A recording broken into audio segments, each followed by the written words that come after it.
So magpatuloy tayo mga kaibigan sa ikatatlong bersikulo hanggang sa ikaapat na bersikulo ng ikaapat na kabanata ng Genesis mga kaibigan. So sa ikatlong bersikulo, sa paglipas ng panahon ay nagdala si Cain ng isang handog sa Panginoon mula sa mga bunga ng lupa.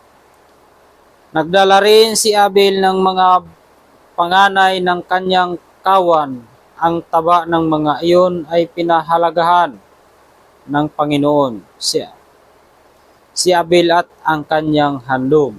So yan mga kaibigan, dumating sa punto na kanya-kanya na silang nagdala ng handog.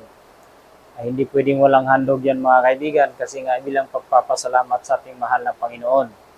Kahit ngayon na panahon ay mayroon sa mga sikta or mga simbahan, mga religious organization ay hindi nawawala ang tinatawag na 10%.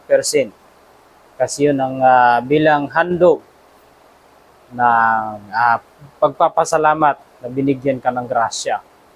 Binigyan ka ng Panginoon kung anong klase. Halimbawa, isa kang magsasaka, binigyan na, pinagpala niya ang iyong mga pananim upang makaani ka ng sagana. At sa mga gaya namin nagtatrabaho ay binigyan kami ng lakas sa araw-araw upang makayanan namin at may taguyod namin ng aming mga trabaho.